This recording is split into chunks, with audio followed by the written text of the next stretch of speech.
Si Ekaterina Volkova ay isang babaeng nagtrabaho sa isang nangungunang kumpanya ng pagkonsulta sa Russia sa loob ng 20 taon. Nagtapos siya ng MBA mula sa Moscow State University at may taunang kita na 250 milyong ruble. Ang mga CEO ng pinakamalaking kumpanya sa Russia ay humihingi ng payo mula sa kanya. Para sa kanya, ang Pilipinas ay isa lamang maliit na bansa sa Timog Silangang Asya na kilala sa mga beach at simbahan. Ngunit isang araw noong 2025, bigla siyang napaupo at umiiyak sa sahig ng isang rest stop sa highway sa Pilipinas. Ang kanyang 14 satong gulang na anak na babae, si Sofia, ay nawalan ng malay at bumagsak habang kumakain ng halo-halo. Tumigil ang kanyang puso. Kung nangyari ito sa Russia, malamang na hindi na nailigtas ang bata at kahit dumating ang ambulansya sa loob ng 15 minuto, huli na. Ngunit isang empleyado ng rest stop na Pilipino ang tumakbo, bitbit ang isang automated external defibrillator. Dumating ang emergency ambulance sa loob ng 7 minuto at pagkatapos ng isa pang 10 minuto, nasa emergency room na ang kanyang anak. Kung kailangan niyang sumailalim sa ganitong operasyon sa Russia, kailangan niyang maghintay ng hanggang 9 na buwan at ang gastos ay aabot sa 20 milyong ruble. Ngunit sa Pilipinas, natapos ang operasyon sa loob ng 1 linggo sa halagang 600,000 piso lamang. Napagtanto ni Ekaterina na lahat ng kanyang pinaniniwalaan sa loob ng 20 taon ay mali. Kung kapakipakinabang ang video na ito, paki-subscribe at i-like. Ang iyong pag-subscribe at pag-like ay mahalagang suporta sa paggawa ng mga susunod na video. Mula ngayon, ihahayag namin ang kanyang 72 oras na kwento. Magandang araw. Ako si Ekaterina Volkova, 45 taong gulang. Dating senior partner ako sa Volkova Partners sa Moscow. Mas tama siguro sabihin na dating nagtatrabaho doon. Ngayon, gulong-gulo ang isip ko.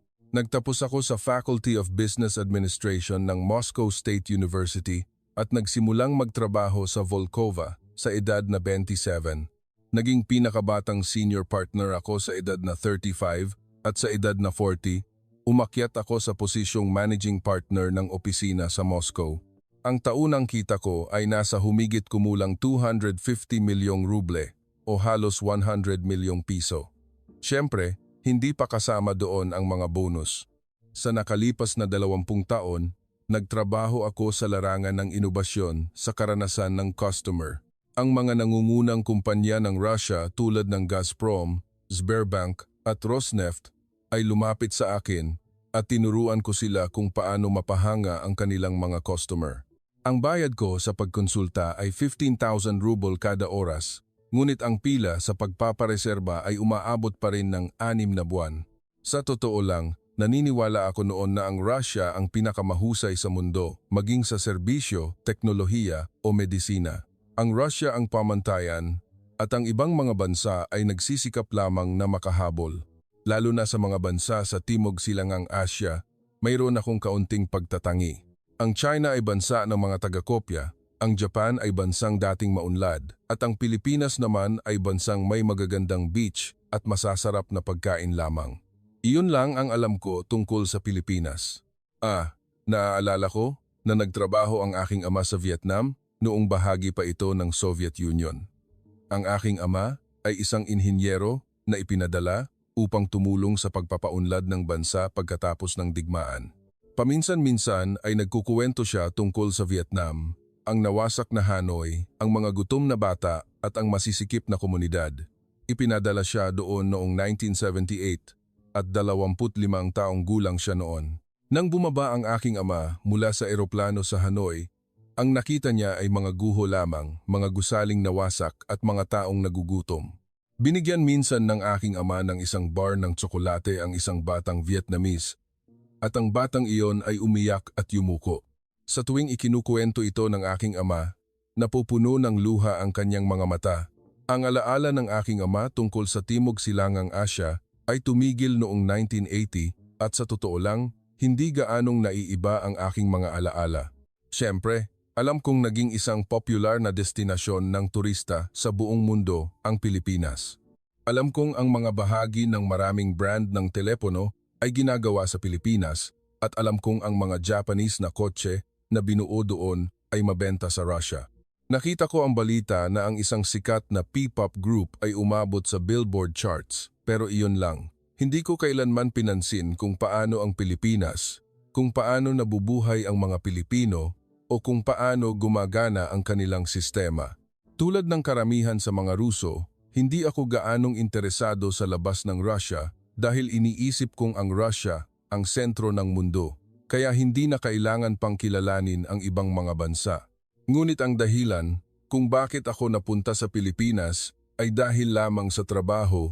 Noong Marso 2025, nakipag-ugnayan ang Magnet, isang higanteng network ng hypermarket ng Russia. Gusto nila akong maging responsable sa proyekto ng pagpapabuti ng mga rest stop sa highway ng Russia. Sa totoo lang, ang mga rest stop sa highway ng Russia ay napakapangit. Naalala ko noong nagbakasyon kami ng pamilya sa Sochi at kinailangan naming huminto sa isang rest stop. Pagkabukas pa lang ng pinto ng banyo, kailangan kong takpan ang ilong ko. Marumi ang mga inidoro, may likidong hindi ko alam kung ano ang basa sa sahig at nagkalat ang mga tissue paper. Umiyak pa si Sofia at ayaw gumamit ng banyo. Ang pagkain ay basura, matigas na hotdog, malata na french fries at burger na lubog sa mantika. Isang kagat lang, itatapon na. Mas gusto pang magutom kaysa kumain. Gustong baguhin ng Magnet ang sitwasyong ito. Gusto nilang gawing bagong mapagkukunan ng kita ang mga rest stop sa highway ng Russia. Ang proyektong ito ay napakalaki. Isang 50 taong pangmatagalang proyekto upang ayusin ang 500 rest stop sa buong bansa. Ang budget ay umabot sa 500 milyong ruble at ang aming kumpanya, ang Volkova, ay naging strategic consultant. Sa panimulang pulong ng proyekto, nagtaas ng kamay ang isang analyst na half Russian, half Filipino sa aming team. Ang pangalan niya ay Anatoly Sirisuk, isang matalinong binata na nagtapos sa St. Petersburg University. Ang kanyang ina ay isang Pilipina na lumipat sa Russia. Sinabi ni Anatoly, "Subukan nating pag-aralan ang mga rest stop sa highway ng Pilipinas." Palihim akong natawa sa loob ko. Hindi ko maintindihan kung ano ang matututunan sa mga rest stop ng Pilipinas. Sa pagkakaalam ko, ang Pilipinas ay mas maliit kaysa sa Russia ng ilang ulit. Gaano ba kalaki ang highway nila? Ngunit ang impormasyong ipinakita ni Anatoly ay lubos na ikinagulat ko. Ang kasiyahan ng customer sa mga rest stop sa highway ng Pilipinas ay umabot sa 92%, samantalang sa Russia ay 47% lamang, halos doble ang pagkakaiba. At sinabi rin niya na ang taunang benta ng mga rest stop sa Pilipinas ay higit sa 100 bilyong piso o humigit kumulang 2.5 bilyong ruble. Ang mga rest stop ay isang industriyang nagkakahalaga ng 2.5 bilyong ruble? Hindi ako makapaniwala. Ipinaliwanag ni Anatoly na sa mga rest stop sa Pilipinas, mayroong higit sa 10 uri ng pagkain na ibinebenta kabilang ang pagkaing Pilipino, Tsino, Hapon, kanluranin, merienda, mainit na pansit, at sariwang bibingka. Bukas ito, 24,007, at ang mga banyo ay malinis na parang hotel. Halos hindi ako makapaniwala. Ang mga rest stop ay magkakaroon ng ganoong kataas na pamantayan. Maging ang mga mararangyang shopping mall sa Moscow ay hindi kayang gawin iyon. Nagpakita si Anatoly ng video. Ito ay mga larawan sa loob ng isang rest stop sa Pilipinas. Maluwang ang food court, sari-sari ang mga restaurant, malinis ang mga pasilidad. Ang mga tao ay nakaupo at kumakain ng walang pag-aalala, karamihan ay pamilya. Ang mga bata ay naglalaro at ang mga matatanda ay nagpapahinga. Ito ay isang larawan na hindi ko kayang isipin sa isang rest stop sa Russia. Ang rest stop sa Russia ay lugar lamang upang mabilis na magawa ang negosyo at umalis ka agad, hindi isang lugar na gugustuhin mong manatili ng matagal. Ngunit ang rest stop sa Pilipinas ay iba. Ang mga tao ay nagtatagal doon. Ako ay isang consultant. Kung ganito ang sinasabi ng datos, kailangan kong patunayan ito sa sarili kong mga mata. Kahit gaano pa ito kahirap paniwalaan, hindi nagsisinungaling ang mga numero. Sa wakas, nagpasya akong maglakbay patungong Pilipinas. Ang schedule ay kalagitnaan ng Abril sa loob ng 1 linggo at nagpasya akong isama ang aking 14 taong gulang na anak na babae, si Sofia, Ang aking asawa, si Michael, ay isang abogado na napakabusi kaya hindi ko kayang iwanan si Sofia ng mag-isa. Isa pa, adik na adik si Sofia sa mga Filipino teleserye.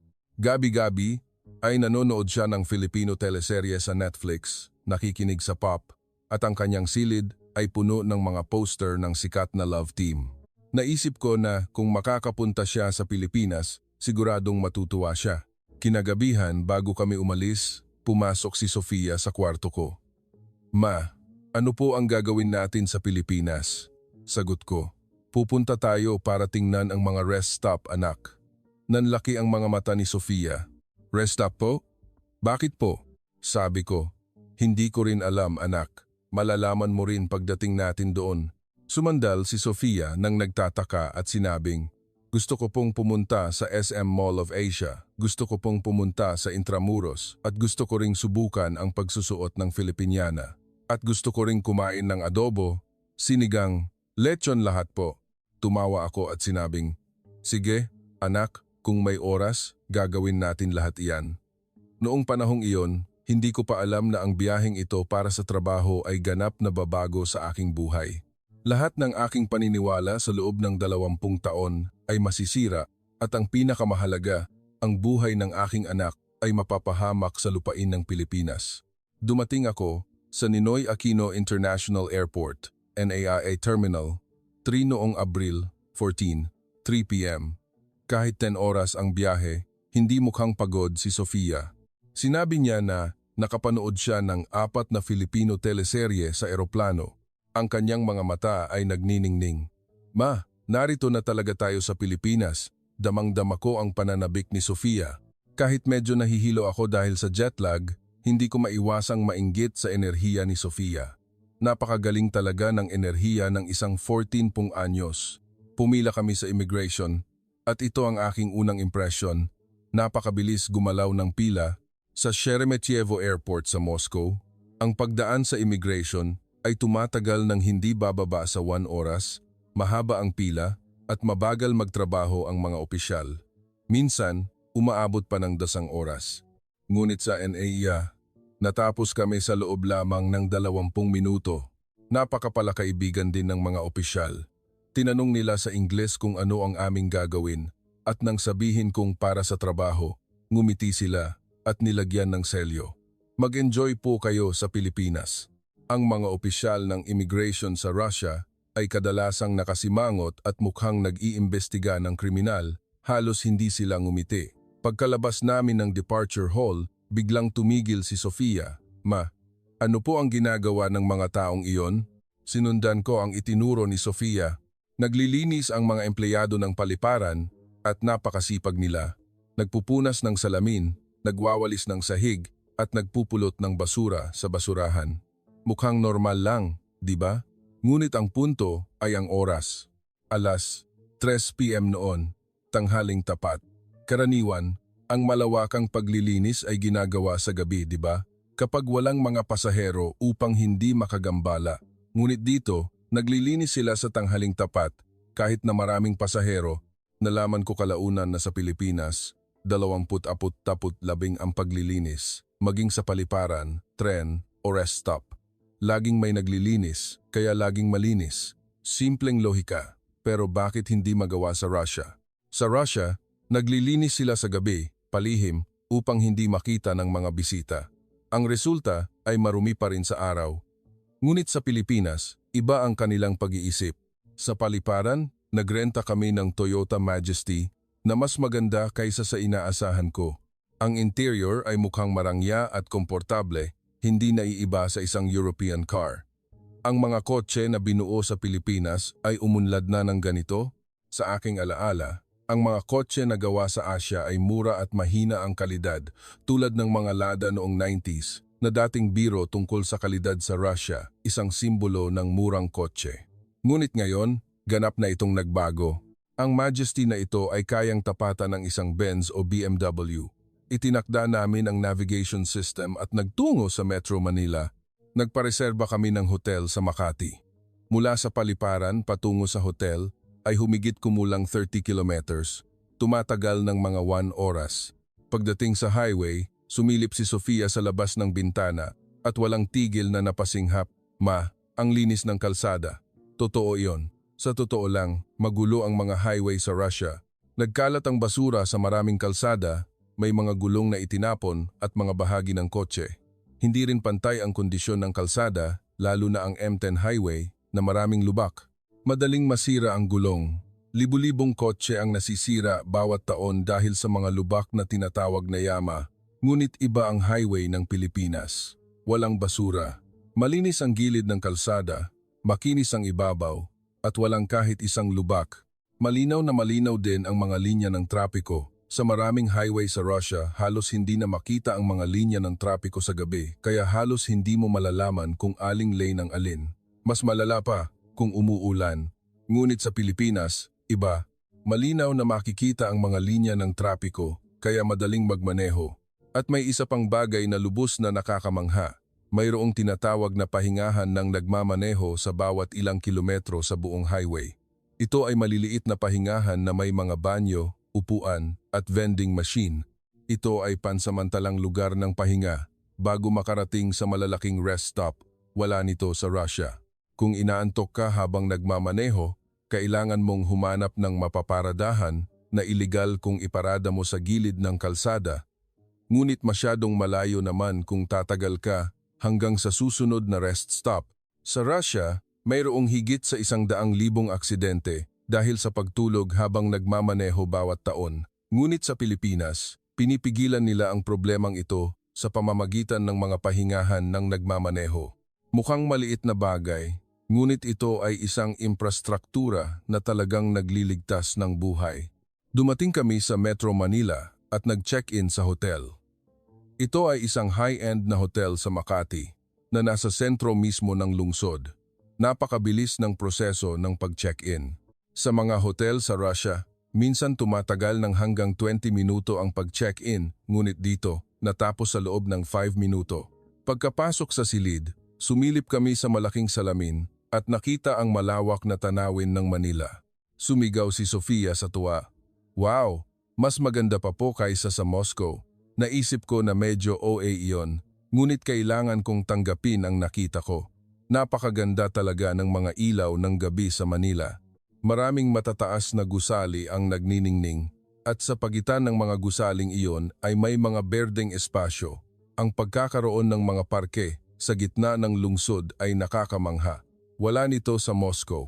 Medyo pagod ako, kaya humiga ako sa kama, ngunit pinilit ako ni Sofia na lumabas.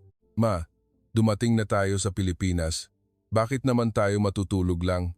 Tara na po sa convenience store. Nagkunwari akong sumuko at bumangon.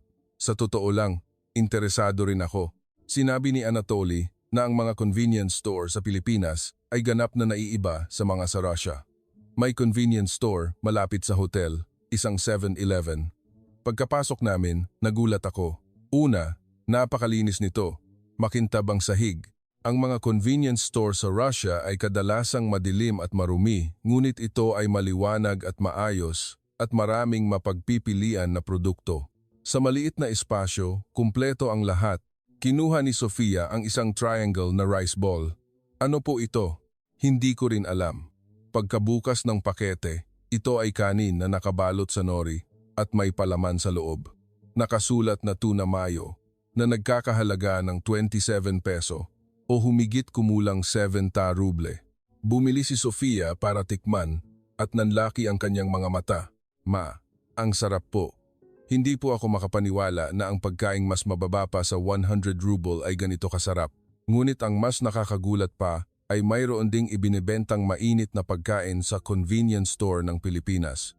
Makakabili kami ng instant noodles at makakakuha ng mainit na tubig. O kaya ay makakabili kami ng ready-to-eat meal at iinitin sa microwave. Sa isang sulok ng tindahan, may mesa at upuan para makakain. Sa mga convenience store sa Russia, imposibleng mangyari iyon. Ang pagkain sa convenience store ng Russia, sa totoo lang, hindi dapat kainin. Sandwich na malapit ng masira, matigas na hotdog, at dilaw na Slurpee. Madaling sumakit ang tiyan. Bumili si Sofia ng isang tasa ng instant noodles at nilagyan ng mainit na tubig. Sa tabi nito ay may libreng hot water dispenser. Umupo siya at kumain ng instant noodles na may masayang mukha. Ma, ang galing po. Bakit po walang ganito sa Russia? Hindi ako makasagot. Bakit nga ba wala? Mayroon din kaming mga convenience store sa Russia. Bakit hindi namin kayang gawin ito? Kinagabihan, habang nakahiga sa kama sa hotel, nag-iisip ako. Ilang oras pa lang kaming dumating sa Pilipinas, ngunit damang-dama ko na ang pagkakaiba. Ang mga naglilinis na empleyado sa paliparan, ang malinis na highway, ang mga pahingahan ng nagmamaneho, ang mga palakaibigang convenience store.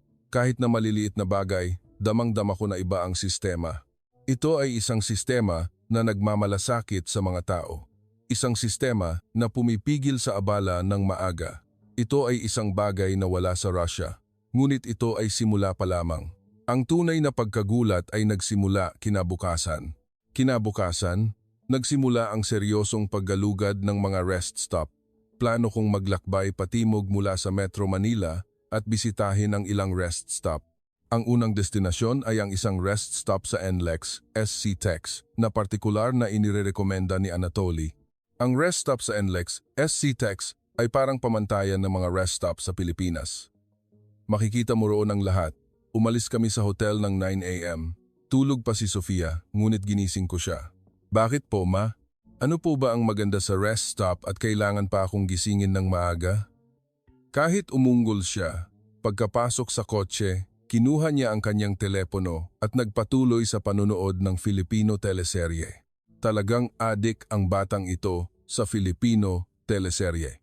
Mula Metro Manila patungo sa rest stop ay tumagal ng mga 40 minuto. Habang nagmamaneho, patuloy kong inoobserbahan ang paligid. Ang kondisyon ng kalsada, mga karatulan ng trapiko, ang kalinisan ng gilid ng kalsada. Ugali iyon ng isang consultant. Ang naramdaman ko kahapon ay hindi lamang aking imahinasyon. Talagang malinis ang mga highway sa Pilipinas. Dumating kami sa rest stop ng NLEX, SC Tex, nang humigit kumulang 9 a.m. Pagkaparada pa lang sa parking lot, iba na ang unang impresyon kaysa sa Russia. Napakalinis ng parking lot. Malinaw na nakaguhit ang mga linya ng parking space. Ang parking lot ng rest stop sa Russia ay kadalasang puno ng mga upos ng sigarilyo at basura, mancha ng chewing gum, mancha ng langis o kahit sirang basag na salamin. Puno ito ng mga bagay na ayaw mong apakan. Ngunit dito, hindi. Pagkapasok ko sa gusali, napatanga ako. Ito ba ay isang rest stop para itong shopping mall? Hindi. Mas maganda pa kaysa sa isang shopping mall. Una, mataas ang kisame at bukas. Pinapayagan ang sikat ng araw na makapasok kaya maliwanag. Ang sikat ng araw ay pumapasok sa malalaking bintana. Maluwag at malamig ang espasyo at mabango pa. Walang amoy ng mantika at halumigmig na katangian ng mga rest stop sa Russia, ngunit may amoy ng bagong lutong pandesal, mabangong kape, at may amoy ng inihaw na karne na lumulutang mula sa kung saan. Ito ay amoy na talagang nakakatakam. Hinawakan ni Sofia ang aking kamay.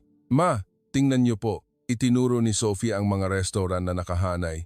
May pagkaing Pilipino, Chino, merienda, hapon, fast food. Walang-wala na hindi available. Naglakad ako at tiningnan ang bawat tindahan. May tindahan ng pansit, tindahan ng ramen, tindahan ng tapsilog, tindahan ng chicken inasal, tindahan ng lechon kawali, tindahan ng merienda, mga cafe. At sa harap ng bawat restaurant ay may mga modelong pagkain na nakadisplay. Ito ay mga modelong pagkain na gawa sa plastic, ngunit mukhang totoong-totoo kaya malalaman agad kung ano ang ibinebenta. Kahit hindi ako makabasa ng Filipino, makaka-order ako ng pagkain sa pamamagitan ng pagtingin sa mga larawan o modelo. Wala nito sa mga rest stop sa Russia. Mayroon lamang menu na nakasulat. Hindi ko alam kung ano ang anong pagkain. Walang larawan. Sa huli, kailangan kong mag-order lamang ng kilalang pagkain, burger o hotdog. Kinuha ko ang aking notebook at nagsimulang magsulat. Dami ng restaurant, dami ng upuan, presyo, menu, kalinisan. Isinulat ko lahat, ngunit ang pinakanakakamangha ay ang presyo. Isang mangkok ng sinigang ay 60 piso o humigit kumulang 150 ruble. Isang plato ng pork adobo ay 50 piso o humigit kumulang 125 ruble. Isang plato ng chicken inasal ay 50 piso. Ang pansit canton ay 60 piso. Sa isang rest stop sa highway sa Russia, kung bibili ka ng isang set ng burger, aabot na sa 500 ruble. At iyon ay hindi pa masarap na burger. Ang karne ay parang goma, ang tinapay ay luma, ang french fries ay lubog sa mantika. Ngunit dito, tunay na pagkain sa napakababang presyo. Nagniningning ang mga mata ni Sofia at sinabing, "Ma, nagugutom na po ako. Kumain na po tayo dito." Nagugutom na rin ako dahil wala pa akong nakakain simula kanina, kaya nagpasya kaming umorder. Nag-order ako ng sinigang na inirekomenda ni Anatoly. Sabi niya, ito ay isang sikat na putahe na dapat subukan ng lahat ng turista. Sinabi ni Sofia na gusto niyang subukan ng maraming bagay. Sinabi niya na gusto niyang subukan ang inihaw na baboy. Sinabi niya na ito ay inihaw na baboy na nakatusok, kinakain kasama ang kanin na isang pagkaing wala sa Russia. Bukod doon, nag-order din siya ng turon. Sabi niya, ito ay maliliit na pastry na may saging at langka, isang sikat na merienda dito. Dumating na ang pagkain. Ang sinigang ay talagang masarap na may maasim na lasa. Ang malinaw na pulang sabaw at ang malambot na noodles kahit sinigang ay sabaw, ipagpalagay natin na may ramen-like na noodles version, ay naiiba sa karaniwang noodles. Ito ay mas makapal at mas malambot. Sabi niya, ito ay noodles na gawa sa bahay. Sa isang kagat pa lang, pinawisan ako. Napakabango at napakasarap. Ang malinamnam na maasim at maanghang na lasa ay nakakagulat. Kinagat ni Sofia ang inihaw na baboy at napasigaw. Ma, ano po ito? Bakit po ang sarap? Ang inihaw na baboy ay maalat at matamis, at ang kanin ay malambot at malinamnam, pinahiran ng masarap na sausawan. Ang turon ay sariwang luto, mainit, malutong sa labas, malambot sa loob, mabangong mabango, at tamang-tama ang tamis. Nakakain si Sofia ng 3 piraso ng sunod-sunod. Sinubukan kong kalkulahin ang kabuuang presyo ng pagkain. Sinigang 60 piso, inihaw na baboy 30 piso, turon 40 piso, kabuuang 130 piso, o humigit kumulang 325 ruble lamang. 2 tao ang kumain ng busog sa halagang 325 ruble. Sa Russia, kung kumain ka ng ganoong dami ng pagkain, tiyak na kailangan mong gumastos ng hindi bababa sa 1,500 ruble. Sinabi ni Sofia, Ma, ang galing po ng mga rest stop sa Pilipinas. Hindi po ito maikukumpara sa Russia. Kailangan kong tanggapin. Ito ang pinakamahusay na karanasan ng customer na nakita ko sa loob ng 20 taon. Pagkatapos kumain, nagpatuloy kami sa paggalugad ng rest stop. Sinubukan naming tingnan ang banyo. Ang banyo dito ay parang hotel, makintab ang sahig, walang masamang amoy. Hindi, may mabangong amoy pa nga. May mahinang amoy ng air freshener na kumalat sa buong lugar. Ang bidet sprayer ay nakakabit sa bawat inidoro. Naaalala ko ang banyo sa rest stop sa Russia at nanginginig ako. Masangsang na amoy, basa ang sahig ng likidong hindi ko alam kung ano, sira ang mga kandado sa maraming lugar at madalas ubos ang tissue paper. Ngunit sa Pilipinas, iba. Mas malinis ang banyo sa rest stop kaysa sa banyo sa paliparan. Lumabas si Sofia mula sa banyo at sinabing, Ma, may bidet po sa banyo. Pag pinindot po, may lumalabas na tubig. Mahina akong natawa. Sabi nila, malaki ang pagpapahalaga ng Pilipinas sa kultura ng banyo. Pagkalabas ko ng banyo, nakita ko ang isang matandang babae na naglilinis.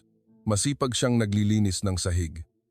Nang makita niya ako, yumuko siya upang batiin ako na may maliwanag na ngiti. Nag-Ingles ako, salamat po.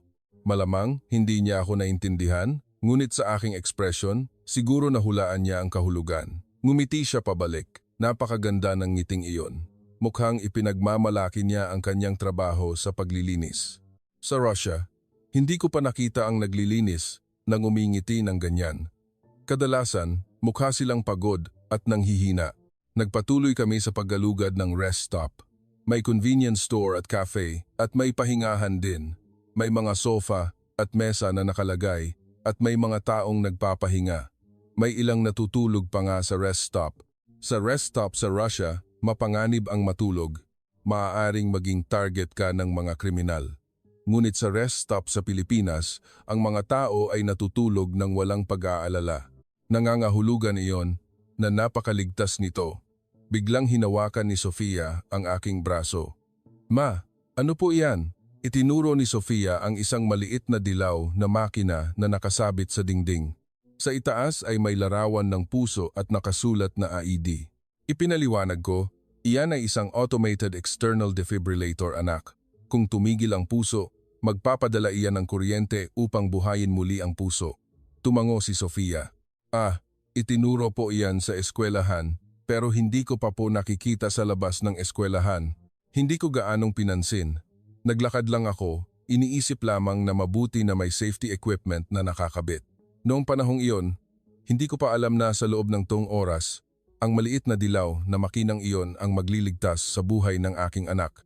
Pagkatapos ng paggalugad sa umaga, bumalik ako upang magpahinga sa kotse sandali dahil nararamdaman ko pa rin ang pagod mula sa jet lag. Agad na nakatulog si Sofia pagkasakay sa kotse.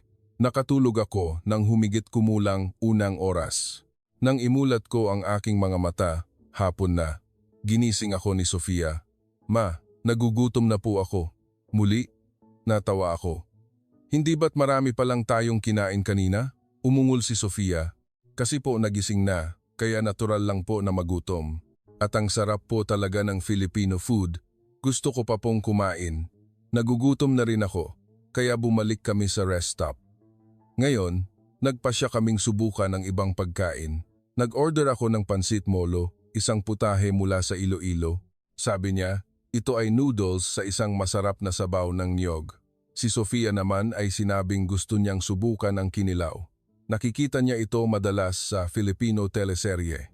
Sabi niya, may eksena kung saan ang mga karakter ay masayang kumakain nito. Bukod doon, nag-order din siya ng isang plato ng lumpiang Shanghai. Sabi niya, ito ay pambalot na may palaman ng cellophane noodles at gulay at pagkatapos ay pinirito. Dumating na ang pagkain, napakainit ng pansit molo at umuusok. Ihinain sa isang mainit na porselana na mangkok, kaya patuloy na kumukulo ang sabaw. Kumuha ako ng isang kutsara ng sabaw at tinikman. Napakasarap at napakasarap ng lasa. Amoy bango ng mga sangkap, ngunit hindi nakakasuya. Pagkain kasama ng noodles, sinisipsip ng noodles ang sabaw, kaya malinamnam ang bawat kagat. Naramdaman kong uminit ang aking katawan. Kinain ni Sofia ang isang piraso ng kinilaw at namula ang mukha. Maanghang po. Uminom siya ng tubig, ngunit ayaw pa ring ibaba ang tinidor. Maanghang po pero masarap. Nakakagulat, habang mas maanghang, mas hindi ako makatigil. Sinubukan ko rin, talagang maanghang, ngunit mayroon ding matamis at maasim na lasa kaya talagang hindi ako makatigil. Ang lumpiang Shanghai ay mas masarap kaysa sa inaasahan. Ang palaman sa loob ay iba-iba, may cellophane noodles, repolyo, carrots, mushroom. Sa isang kagat pa lang, nararamdaman mo ang iba't ibang lasa ng sabay-sabay. Pagkatapos kumain, nagbayad ako. Pansit molo 70 piso, kinilaw 50 piso, lumpiang Shanghai 40 piso. Kabuang 160 piso o humigit kumulang 400 ruble lamang, kasama ang kinain namin kanina sa umaga. 2 tao ang kumain ng 2 beses sa halagang 290 piso o humigit kumulang 725 ruble. 2 tao ang kumain ng 2 beses sa halagang 725 ruble, imposible iyon sa Russia. Sa Moscow, kung 2 tao ang kakain ng 2 beses, kailangan mong gumastos ng hindi bababa sa 3,000 hanggang 4,000 ruble. Bilang isang consultant, alam kong ano ang ibig sabihin ng impormasyong ito. Ang mga rest stop sa Pilipinas ay hindi lamang masarap. Ang kalidad kumpara sa presyo o ang tinatawag na value for money ay higit na mataas kaysa sa Russia. Pagkatapos kumain, sinabi ko kay Sofia na kailangan naming tingnan ang ibang rest stop. Nalungkot ang mukha ni Sofia. Ma, hindi po ba pwedeng manatili pa tayo rito sandali? Gusto ko pong tingnan ang tindahan ng matatamis doon. Tiningnan ko ang relo. Alas 1:30 p.m. na noon. Mukhang medyo naaksaya kami ng oras. Ngunit dahil napilitan ako ni Sofia, pinayagan ko siya. Sige, anak, isang matamis lang, tapos aalis na tayo. Tuwang-tuwa si Sofia at tumakbo ng una. Dahan-dahan akong sumunod. Noong panahong iyon, hindi ko pa alam na ang desisyong iyon ang magbabago sa aking buhay. Nag-order si Sofia ng dessert na tinatawag na halo-halo mula sa tindahan ng matatamis. Sabi niya, ito ay isang sikat na Filipino dessert na gawa sa ginadgad na yelo na binudburan ng matamis na toppings. Isang mango halo-halo. Kumain si Sofia ng isang kutsara at napasigaw muli. Ma, bakit po walang ganito sa Russia? Ang sarap po. Ngumiti ako at humigop ng kape. Pinagmamasdan si Sofia na masayang kumakain ng halo-halo at nakaramdam ako ng tuwa. Nang makita ko siyang masaya, naramdaman kong mabuti na isinama ko siya. Ngunit nang makakain na siya ng halos kalahati ng halo-halo, biglang inilapag ni Sofia ang kutsara. Ma, may nararamdaman po akong kakaiba. Tanong ko, anong kakaiba? Sumasakit ba ang tiyan mo? Hinawakan ni Sofia ang kanyang dibdib. Mabilis po ang tibok ng puso ko. Mabilis na mabilis. Sa simula, hindi ko gaanong pinansin. Naisip ko na marahil ay dahil sa mabilis na pagkain ng malamig. Dahan-dahan lang anak. Siguro dahil sa mabilis na pagkain. Umiling si Sofia. Hindi po ma. Talagang kakaiba po. Nahihirapan din po akong huminga. Noong panahong iyon ko lamang napansin ng detalyado ang mukha ni Sofia. Naputla ang kanyang mukha. Nagbago ang kulay ng kanyang labi at naging asul. May lumabas na malamig na pawis sa kanyang noo. Agad akong tumayo. Sofia, may problema ka ba? Sinubukan ni Sofia na ibuka ang kanyang bibig upang sumagot at pagkatapos ay bumagsak siya sa tabi ko. Dahan-dahan siyang bumaba mula sa upuan at bumagsak sa sahig. Sumigaw ako, Sofia, ang mga tao sa paligid ay tumingin. Sinubukan kong tulungan si Sofia na tumayo. Malambot ang katawan ni Sofia, sarado ang kanyang mga mata. Inalog ko ang balikat ni Sofia. Sofia! Gumising ka, anak. Sofia. Walang reaksyon si Sofia. Sinubukan kong idikit ang aking kamay sa ilong ni Sofia. Hindi na siya humihinga. Sinubukan kong hawakan ang kanyang leeg at wala siyang pulso. Sa sandaling iyon, naging blanko ang aking isip. Ang aking anak ay mamamatay sa harapan ko sa lupain ng Pilipinas sa isang rest stop sa highway. Sumigaw ako, tulungan niyo po ako. Kahit sa Ruso, ngunit ang mga tao sa paligid ay malamang na naintindihan ang sitwasyon sa aking mukha. Isang lalaki ang tumakbo papalapit. Isa siyang Pilipino, nasa maagang 30s, nakasuot ng uniforme ng empleyado ng rest stop. Tinanong niya sa Filipino, ano po ang nangyari? Umiiyak ako at itinuro si Sofia. Anak ko po, hindi na po siya humihinga. Tumigil na po ang puso niya. Agad na sinuri ng lalaki ang kalagayan ni Sofia. Sinubukan niyang hawakan ang leeg niya at lalong sumeryoso ang kanyang mukha. Pagkatapos, malakas siyang sumigaw, tumigil ang puso, tawag ng ambulansya, kunin ang AED. Mabilis na nangyari ang lahat, may tumawag ng ambulansya. Ang isa pang empleyado ay tumakbo papalabas, malamang upang kunin ang AED. Mabilis na inihiga ng lalaki si Sofia sa sahig at sinimulang i-compress ang dibdib ni Sofia. CPR iyon.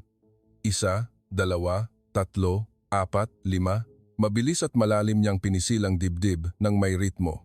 Tanging ang pag-iyak lang ang nagawa ko, nakatingin sa tabi niya. Nakahiga ang aking anak sa sahig, sarado ang kanyang mga mata. Hindi na siya humihinga, tanging ang pagdarasal lang ang nagawa ko sa aking puso. Sana po, Sofia, gumising ka anak.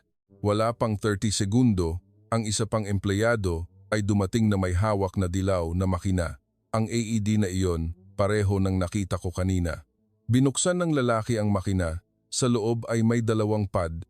Inangat niya ang damit ni Sofia at idinikit ang isang pad sa ilalim ng kanang clavicle at ang isa pa sa kaliwang tadyang.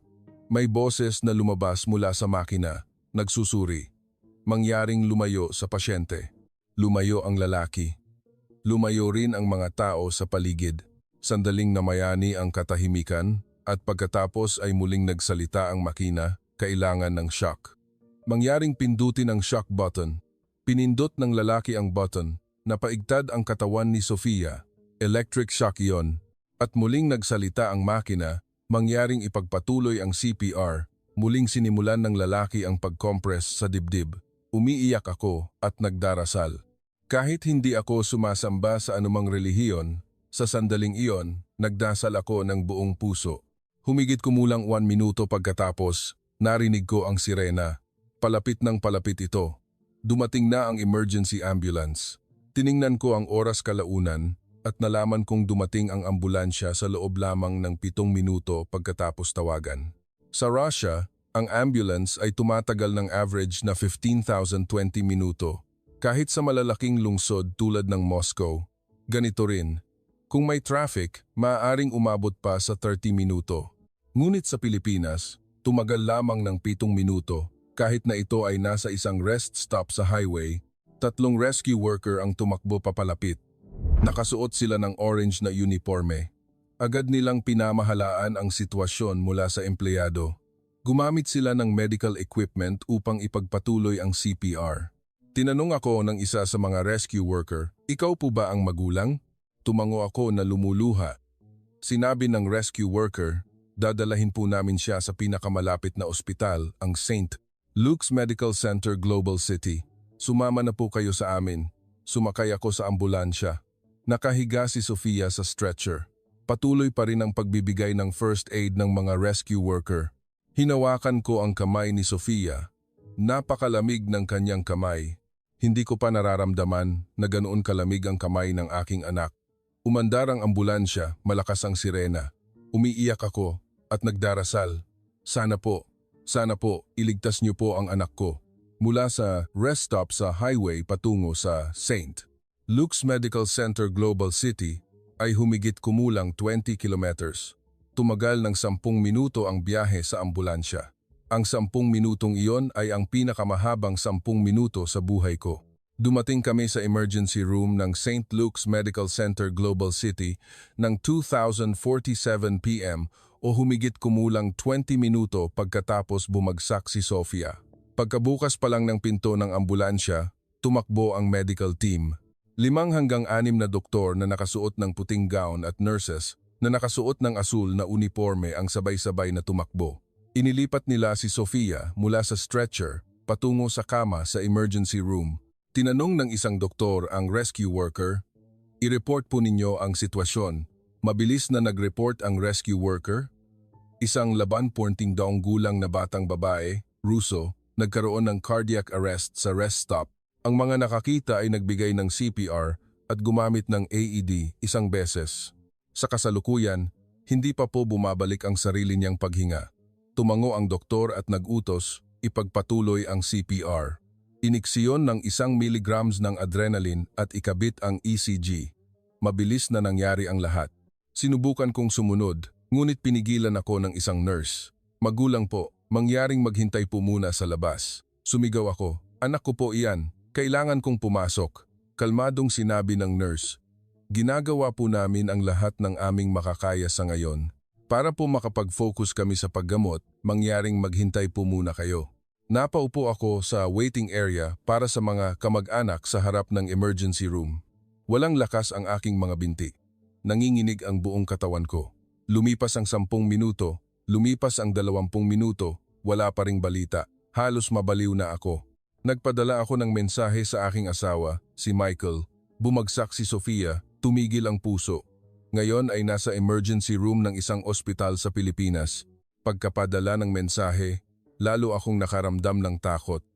Humigit kumulang 30 minuto pagkatapos, bumukas ang pinto ng emergency room. Isang doktor ang lumabas, isang lalaking doktor, nasa maagang 40s. "Ikaw po ba ang magulang ni Sofia Volkova?" Agad akong tumayo. "Opo, anak ko po iyan," sinabi ng doktor. Sa ngayon po, bumalik na po ang tibok ng puso niya. Sa sandaling iyon, napaupo ako sa sahig at bumuhos ang luha. Nailigtas siya. Nailigtas si Sofia. Lumapit ang doktor upang tulungan akong umupo sa upuan. "Opo, bumalik na po ang vital signs, ngunit hindi pa po tayo makakasigurado. Kailangan po nating suriin ng detalyado upang malaman ang sanhi kung bakit nagkaroon siya ng cardiac arrest." Tumango ako ng dahan-dahan. "Gawin niyo po ang lahat ng kailangan." Dinala ako ng doktor sa examination room. Nakahiga si Sofia sa kama. Kahit nakapikit pa ang kanyang mga mata, umaangat at bumababa ang kanyang dibdib. Humihinga siya, buhay pa siya. Hinawakan ko ang kamay ni Sofia. Ngayon, mainit na ang kanyang kamay. Umiyak ako muli. Sinimulan ng doktor ang pagpapaliwanag. Ang pasyente po ay nagkaroon ng ventricular fibrillation na nagdulot ng biglaang cardiac arrest. Maswerte po na agad na nabigyan ng CPR at electric shock sa pinangyarihan kaya nailigtas ang kanyang buhay. Tanong ko, ano po ang ventricular fibrillation at bakit po bigla itong nangyari? Sumagot ang doktor. Marami po ang sanhi. Ang pinakakaraniwan po ay ang genetic arrhythmia, tulad ng Brugada syndrome o long QT syndrome. Ang mga sakit na ito po ay karaniwang walang sintomas, ngunit sa ilang sitwasyon, maaaring magdulot ng biglaang cardiac arrest. Nagulat ako. May problema sa puso si Sofia? Hindi ko po alam. Sinabi ng doktor, karamihan po sa genetic arrhythmia ay walang sintomas, kaya mahirap matukoy. Sa Russia po, kasama po ba ang ECG sa taunang medical check-up? Sinubukan kong alalahanin. Ang taunang medical check-up ni Sofia ay ginagawa sa isang pediatric clinic bawat taon, taas, timbang, paningin, pandinig, blood pressure, ngunit hindi kailanman nagkaroon ng ECG. Sa Russia, kung walang anumang partikular na abnormal na sintomas, bihirang magsagawa ng ECG. Tumango ang doktor. Opo, ganoon po sa Russia. Ngunit sa Pilipinas, maraming international schools ang nagsasama ng ECG sa taunang medical check-up. Nagulat ako muli. Sa Pilipinas, may ECG po sa eskwelahan? Sinabi ng doktor. Opo. Kaya po, sa maraming kaso, natutukoy ang genetic arrhythmia ng maaga. Nakaramdam ako ng galit at kalungkutan ng sabay. Sa loob ng 14 na taon na pagpapalaki kay Sofia sa Russia, hindi kailanman nagkaroon ng ECG at ang resulta ay kinailangan ng aking anak na maranasan ang cardiac arrest sa isang rest stop sa ibang bansa. Sinabi ng doktor, mula ngayon po, sisimulan na po namin ang detalyadong pagsusuri, kabilang ang echocardiogram, 24 oras na ECG, at genetic testing upang malaman ang eksaktong sanhi at planuhin ang susunod na paggamot. Tanong ko, gaano po katagal? Sumagot ang doktor, matatapos po ang pagsusuri bukas. Nagulat ako. Bukas na po? Ganoon po kabilis? Sinabi ng doktor, opo, bukas po. Ang aming heart center po ay bukas day 7. Ikumpara ko ito sa Russia. Sa Russia, kung gagawin ang ganitong pagsusuri, kailangan mong maghintay ng hindi bababa sa 2 linggo hanggang 1 buwan. Ang pagpapareserba lang ng echocardiogram ay tumatagal ng 3 linggo. Ngunit sa Pilipinas, sinabi nilang matatapos sa loob ng 1 araw. Tanong ko, magkano po ang gastos? Sumagot ang doktor, dahil dayuhan po hindi po makakagamit ng health insurance dito. Ang gastos po sa pagsusuri ay humigit kumulang 5,700–5,500 piso. Hindi ako makapaniwala. 5,500 piso? Kung pera ng ruble, magkano po? Sinabi ng doktor, humigit kumulang 1250–518,550 ruble po. Napatanga ako. Sa Russia, kung gagawin ang lahat ng ito, kailangan mong gumastos ng hindi bababa sa 500,000 ruble. Kahit may insurance, kailangan mo pa ring magbayad ng sarili mong share na 150,000–250,000 ruble. Ngunit sa Pilipinas, walang insurance, hindi pa umabot ng 20,000 ruble. Sa sandaling iyon, nagsimula akong mag-isip ng seryoso na marahil ay may malubhang problema ang sistema ng pampublikong kalusugan ng Russia. Kinabukasan, lumabas ang resulta ng pagsusuri. Si Sofia ay nasuri na may Brugada syndrome, isang uri ng genetic arrhythmia na dulot ng abnormalidad sa mga electrical signal sa puso. Detalyadong ipinaliwanag ng attending physician. Ang Brugada syndrome po ay isang sakit na dulot ng abnormalidad sa mga selula na gumagawa ng electrical signal sa puso. Karaniwan po ay walang sintomas, ngunit sa ilang sitwasyon, maaaring magkaroon ng biglaang arrhythmia at magdulot ng cardiac arrest. Tanong ko, anong klaseng sitwasyon po? Sumagot ang doktor. Marami po ang dahilan. Mataas na lagnat, sobrang pagkain, sobrang pagtatrabaho, stress, kakulangan sa pahinga o ilang uri ng gamot. Marami po ang salik. Noong panahong iyon ko lamang naintindihan. Kakatapos lang ng 10 oras na biyahe ni Sofia, hindi pa siya nakakapag-adjust sa oras. Naglakad-lakad siya sa rest stop buong araw at kumain ng kung ano-ano, mas marami kaysa sa karaniwan. Ang lahat ng mga salik na ito ay nagpatong-patong hanggang nagdulot ng cardiac arrest. Nakita ng doktor ang aking mukha at sinabi, "Huwag po ninyong sisihin ang inyong sarili. Wala po talagang makakahula sa nangyari. Ngunit masuwerte po na nangyari ito sa Pilipinas. Kung sa Russia po ito nangyari, mas malala po ang sitwasyon." Tanong ko, ano po ang ibig ninyong sabihin? Ipinaliwanag ng doktor. Sa mga rest stop po sa highway sa Russia, mayroon po bang AED? Sinubukan kong alalahanin, ngunit hindi ko maalala, siguro po wala. Sinabi ng doktor, sa Pilipinas po, ang pagkakabit ng AED sa mga rest stop sa highway ay obligasyon ayon sa batas. At ang mga empleyado po ay regular na sinasanay sa CPR. Kaya po nang bumagsak si Sofia, agad po siyang nabigyan ng first aid. Naalala ko ang lalaking iyon, ang empleyado ng rest stop na nagbigay ng CPR kay Sofia. Siya ang nagligtas sa buhay ni Sofia. Nagpatuloy ang doktor at dumating din po ang ambulansya sa loob ng 7 minuto, di ba? Sa Russia, tumatagal ng average na 15 minuto. Pagkatapos ng 4 na minuto mula nang tumigil ang puso, magsisimulang masira ang utak. Pagkalipas ng 10 minuto, bumababa ang survival rate sa mas mababa sa 10%. Ang 7 minuto ay dumating sa tamang oras sa golden hour. Kinilabutan ako. Kung nangyari ito sa Russia, maaaring walang AED, maaaring walang taong marunong mag-CPR, maaaring dumating ang ambulansya sa loob ng 15 minuto. Kung ganoon, malamang na hindi nabuhay si Sofia. Umiyak ako. Niligas ng Pilipinas ang buhay ng aking anak. Sinabi ng doktor, "Ngayon, pag-usapan na po natin ang paggamot. Ang Brugada syndrome po ay hindi maaaring gamutin, ngunit maaaring kontrolin. Ang pinakamabisang paraan po ay ang pagtatanim ng automated external defibrillator sa puso." Tanong ko, itatanim po ang defibrillator sa puso?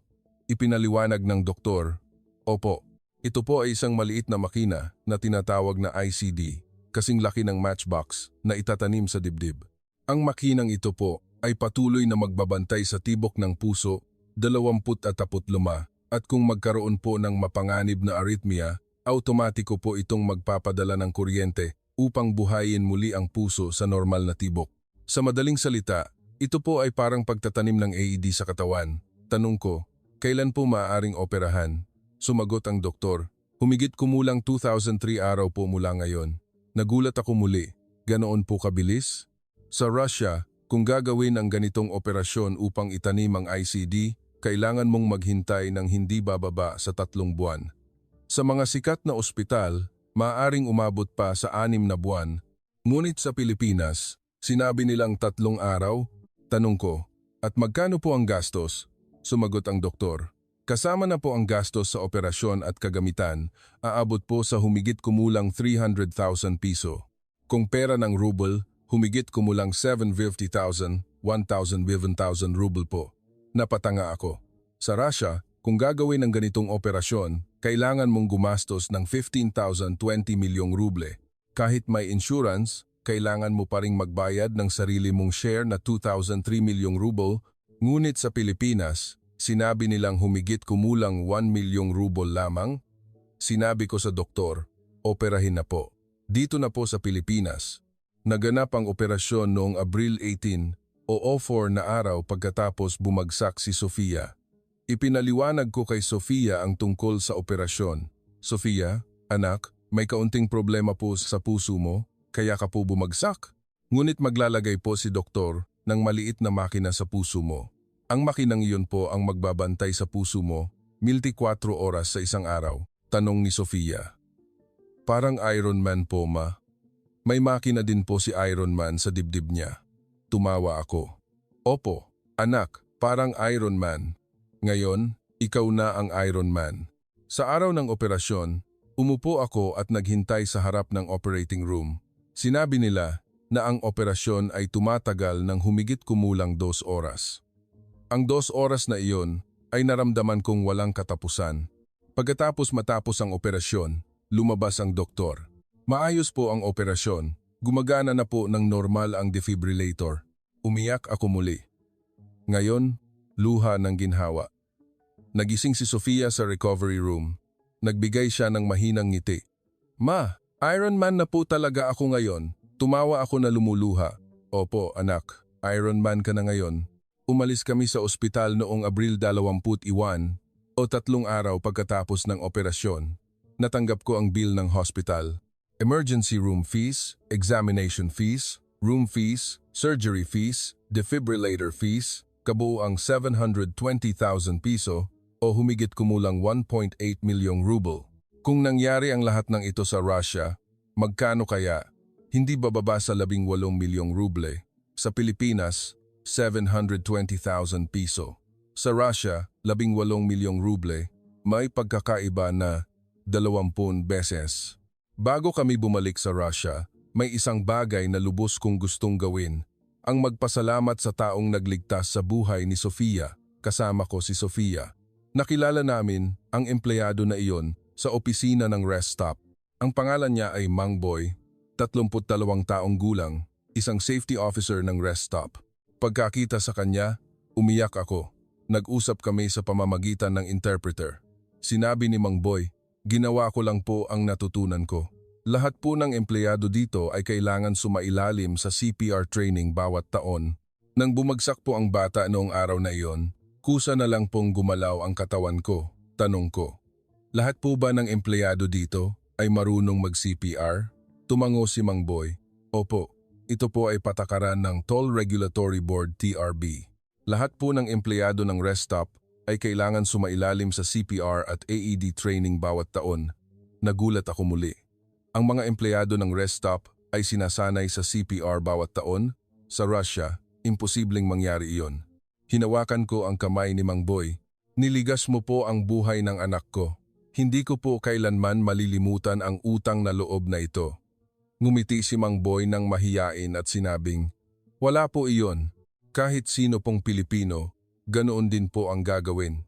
Napakaganda ng mga salitang iyon. Kahit sino pong Pilipino, ganoon din po ang gagawin. Ang Pilipinas ay ganoong uri ng bansa. Isang bansa kung saan ang mga mamamayan ay marunong magbigay ng first aid. Isang bansa na may AED na nakakabit sa lahat ng dako. Isang bansa kung saan ang emergency ambulance ay dumarating sa loob ng 7 minuto. Isang bansa kung saan ang ospital ay kayang magsagawa ng operasyon sa loob ng 3 araw at ang gastos ay isang bahagi lamang ng sa Russia. Nakatayo ako sa lobby ng ospital at nag-iisip, sa loob ng nakalipas na 20 taon, ano ba ang ginagawa ko? Nagtuturo tungkol sa inobasyon, karanasan ng customer, nagtuturo tungkol sa pagpapataas ng kalidad ng serbisyo sa mga kumpanya sa Russia, ngunit ang Russia ay hindi man lang magawa ang pinakapangunahing bagay, ang pagliligtas ng buhay at ang pagbibigay ng serbisyo sa makatwirang presyo, ngunit kaya ng Pilipinas. Pagkabalik sa Russia, nagpost ako ng mahabang kwento sa VKontakte na may pamagat na niligas ng rest stop sa highway ng Pilipinas ang buhay ng aking anak. Ang post na iyon ay umabot sa 5 milyong view sa loob ng 72 oras. Nagkaroon ng malaking reaksyon mula sa buong Russia. Ang ilan ay nagulat, ang ilan ay nagalit. Bakit hindi magawa ng Russia ang ganito? Natapos ko ang proyekto ng Magnet. Ang pangalan ng aking ulat ay Pag-aaral ng Esensya ng Karanasan ng Customer mula sa Pilipinas. Ang ulat na iyon ay napili bilang case study ang Faculty of Business Administration and Moscow State University. Ngayon, malakas at malusog na si Sofia. Kahit may maliit na makina na nakakabit sa kanyang dibdib, namumuhay siya ng normal. Naglalaro pa rin siya ng basketball tulad ng dati. Ngayon, nag-aaral si Sofia ng Filipino. Sabi niya, balang araw, gusto niyang manirahan sa Pilipinas. Sa huling panayam ko, sinabi ko, nagturo ako tungkol sa karanasan ng customer sa loob ng 20 taon, ngunit sa Pilipinas, natutunan ko ang tungkol sa dignidad ng buhay ng tao. Ang bansa na nagkakabit ng defibrillator sa rest stop, ang bansa kung saan ang ambulance ay dumarating sa loob ng 7 minuto, ang bansa na nagligtas ng buhay ng isang batang dayuhan sa halagang higit 1 milyong ruble iyan, ang tunay na maunlad na bansa. Hindi ito GDP, hindi ito kapangyarihang militar, ngunit ito ay isang sistema na nagliligtas ng buhay at ginagawang accessible para sa lahat. Ginagawa iyan ng Pilipinas sa kasalukuyan. Sa mga rest stop sa Pilipinas, Mayroon pa ring AED na nakasabit. Ang mga empleyado ay marunong mag-CPR. Ang emergency ambulance ay handang dumating sa loob ng 7 minuto. Namumuhay tayo sa ganoong uri ng bansa. Maraming salamat sa panonood ng nakakagulat na kuwento na ito.